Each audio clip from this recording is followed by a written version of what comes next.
ஓம் மகா காளியே போற்றி போற்றி. ஓம் பத்ரகாளி தாயே போற்றி போற்றி. ஓம் ஸ்ரீகாளி தேவியே போற்றி போற்றி. என் அன்பு குழந்தையே, இந்த மங்களகரமான தினத்தில் உனது பிரச்சனைகளை எல்லாம் போக்கி நீ கேட்ட வரங்களை எல்லாம் உனக்கு அள்ளி கொடுக்க வேண்டும் என்று உன் தாய் காளியம்மன் உன்னை தேடி வந்திருக்கின்றேன் என் தங்கமே. இந்த பதிவை எக்காரணத்திற்காகவும் அலட்சியம் செய்து விடாதே என் தங்கமே. முழுமையாக கேட்டுவிட்டு செல் என் குழந்தையே. என் அன்பு குழந்தையே, நான் உன்னிடம் வந்து சொன்ன அத்தனையுமே இந்த காதில் வாங்கி அந்த காதில் விட்டு விடாதே என் குழந்தையே. நான் எதை சொன்னாலும் சரி, இல்லை எதை உன்னிடத்தில் கொண்டு வந்து சேர்த்தாலும் சரி, அதில் ஒரு காரண காரியமும் அதில் ஒரு அர்த்தமும் இருக்கும் பிள்ளையே. என்னுடைய வாக்கை கேட்டு அதன்படி உனக்கு நல்லதும் இருக்கும் என் தங்கமே. அப்பொழுதுதான் நான் என்ன சொல்ல வருகிறேன் என்று உனக்கு என்னை பற்றி நன்றாக புரிய வரும் என் தங்கமே. காரண காரியங்கள் இல்லாமல் நான் உன் நேரங்களையும் நான் வீணாக்க சொல்ல மாட்டேன் என் தங்கமே. நான் என்ன சொல்ல வருகிறேன், உனக்கு என்ன வாக்கை கேட்க சொல்கின்றேன் என் பிள்ளையே என்று உன்னை பார்த்து சொல்கின்றேனோ அன்று அதில் மிக பெரிய காரண காரியத்தோடு தான் இருக்கும் என் தங்கமே. அதற்காகவே உன் தாய் உன்னை தேடி வந்திருப்பேன் என் தங்கமே. உன் வாழ்க்கையில் எத்தனையோ வழிகளை நீ சுமந்து கொண்டிருக்கும் நீ இப்பொழுது மிக பெரிய வழியாக நினைப்பது என்ன தெரியுமா? உன் மனம் விரும்பும் உறவிடம் பேசாமல் இருப்பதுவே என் தங்கமே. எத்தனையோ வழிகள் இருந்தாலும் சரி, இது அதைவிட எல்லாம் பெரிதாக தெரிகின்றதா என் தங்க குழந்தையே? உன் வீட்டிற்குள்ளே இருந்து கொண்டு ஒரு உறவோடு சரியாக பேச்சுவார்த்தை இல்லை, சரியாக பேசவும் மாட்டேங்க என்ற அவர்களிடம் உன் முகம் கொடுத்து பார்த்தாலும் பேசுவதற்கு பிடிக்காமல் இரு வார்த்தையிலேயே அந்த இடத்தை விட்டு நகர்ந்து உனக்கு மிகவும் வருத்தத்தை கொடுக்கின்றது என்று நீ நினைக்கின்றாய். எனக்கு அது நன்றாக தெரிகின்றது என் தங்கமே. இந்த உலகில் எதை விரும்பினாலும் அதை அளவோடுதான் விரும்புவாய். ஆனால் உன் துணையையும் சரி, உன் பிள்ளைகளையும் சரி நீ உயிருக்கு மேலாக நினைத்து கொண்டிருக்கின்றாய் என்று இந்த அப்பனுக்கு நன்றாக தெரியும் என் தங்கமே. உன் உயிருக்கு உயிராக நினைக்கின்ற உன் துணையும் உன் உலகமாக நினைக்கின்ற உன் குடும்பத்திற்காகத்தானே நீ இத்தனை நாளாக இவ்வளவு நெருக்கடிகளையும் இவ்வளவு கஷ்டங்களையும் சகித்து அதை பட்டும் படாமல் எடுத்து கொண்டே இருந்தாய். இதை வேண்டாமானாலும் அழித்து விட்டாய் என்று எனக்கு நன்றாக தெரிகின்றது என் தங்கமே. இந்த தைரியங்கள் எல்லாம் அதிலிருந்து பெற்றது தானே.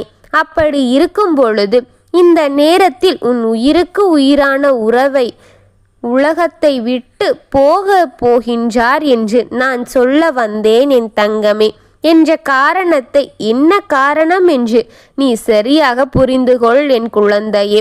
நீ ஒரு உறவை இழந்து அனைத்தையுமே இழந்து தன்னந்தனியாக அனைத்தையுமே சமாளித்து நிற்க வேண்டும் என்பதுதான் உன் எதிரிகளின் எண்ணமாக இருந்து கொண்டிருக்கின்றது.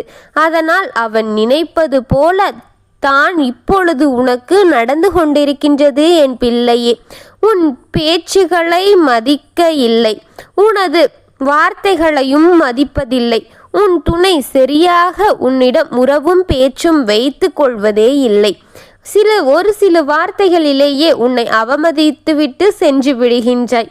இப்படியே ஒருவர் மீது ஒருவர் பழிகளை போட்டு ஒருவர் முகத்தை ஒருவர் பார்க்காமல் இப்படி விலகி விலகி வீட்டிற்குள் சென்று கொண்டிருந்தால் ஒரே வீட்டுக்குள் இருந்து கொண்டு இருவரும் எலியும் பூனையும் போல இருக்கும் உறவை நினைத்து நீ மிகவும் வருத்தப்பட்டு கொண்டே இருக்கின்றாய். ஆனால் இந்த இடத்தில் நான் சொல்ல வருவது என்ன தெரியுமா? வருத்தப்பட வேண்டாம் என் தங்கமே. வருத்தப்பட்டால் மட்டும் போதுமா என்று சொல்லத்தான் வந்தேன். இந்த உலகத்தை விட்டு உனக்கு உயிருக்கு உயிராக இருக்கும் உறவை பிரிந்து விட்டால் இந்த ஜென்மத்தில் இந்த உயிராய் பார்த்து கொண்டிருந்தாய் அல்லையா?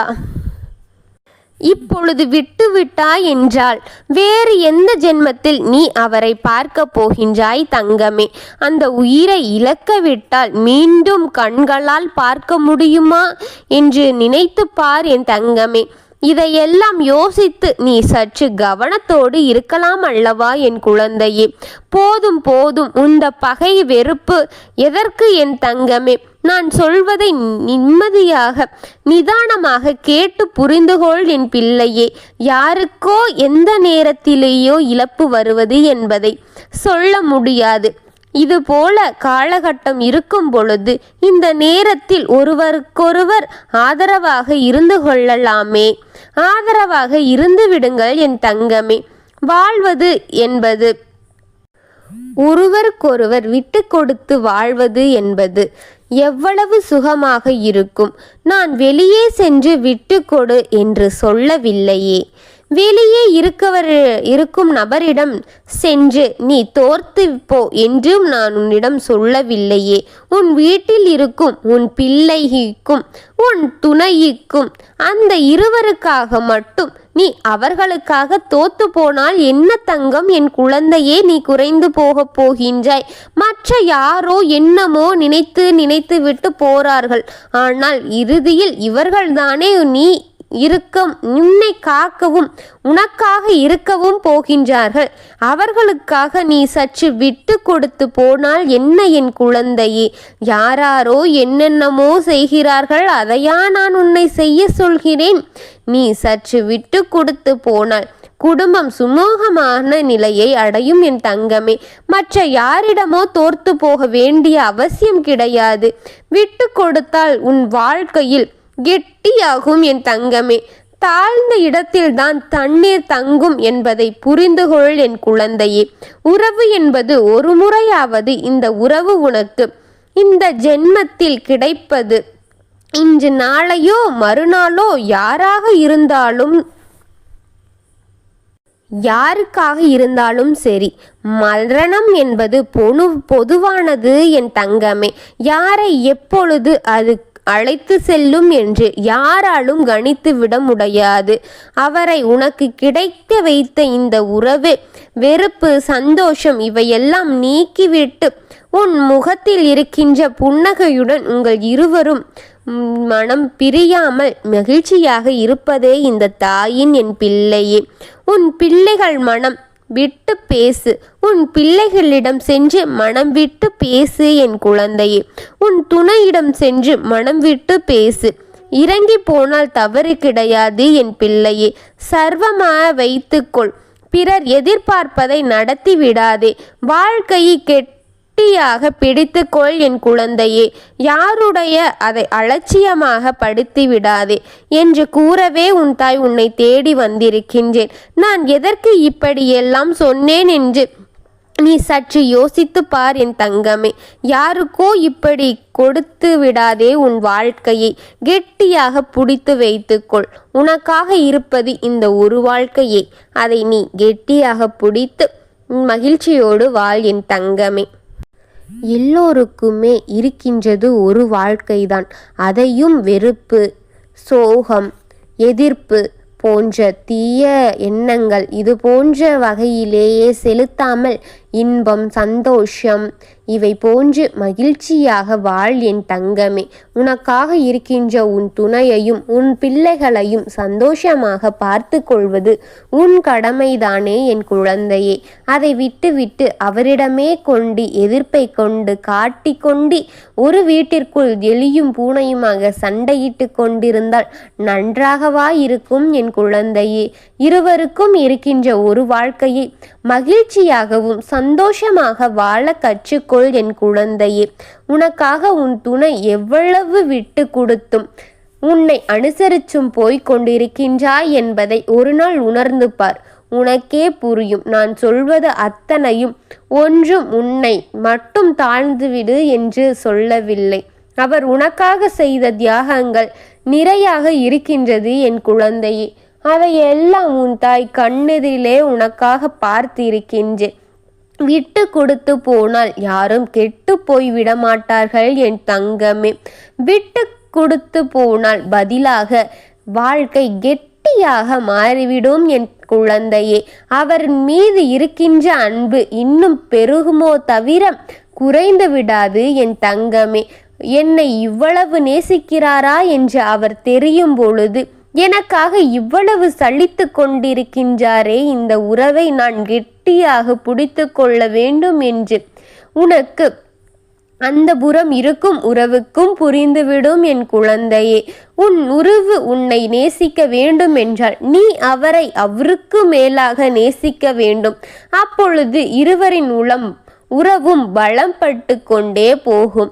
பிறகு யார் நினைப்பதும் உங்கள் வாழ்க்கையில் நடக்காமல் இருவரும் மகிழ்ச்சியோடு சந்தோஷத்தோடும் இருவரும் கைகோர்த்து வாழ்க்கை இறுதி வரைக்கும் செல்வீர்கள் என் குழந்தையே. உன் பகைவர்கள் கண்ணெல்லாம் உங்கள் இருவரின் மீதுதான் இருக்கின்றது. இப்பொழுது அதுபோலயே நீங்கள் இருவரும் எலியும் பூனையுமாக சண்டையிட்டு கொண்டே இருக்கின்றீர்கள். அதற்காகவே சொல்கின்றேன், அவர்கள் பார்த்து உங்களை பிரித்து ஒருவரை மட்டும் உலகில் வைத்து கஷ்டங்களை கொடுக்கலாம் என்று நினைத்து கொண்டிருக்கின்றார்கள். அதற்கு இடத்தை நீங்களே கொடுத்து விடாமல் இருவரும் எலியும் பூனையுமாக இருப்பதை விட்டுவிட்டு ஒரு சந்தோஷமான குருவி கூடு போல் மகிழ்ச்சியோடு இருங்கள் என் குழந்தையே. நீங்கள் மகிழ்ச்சியாக இருந்தால்தான் இந்த தாயின் மனம் குளிரும் என் குழந்தையே. உனக்கு நடக்கின்ற அத்தனையும் உன்னிடத்தில் எடுத்து வந்து சொல்கின்றேன் அல்லவா.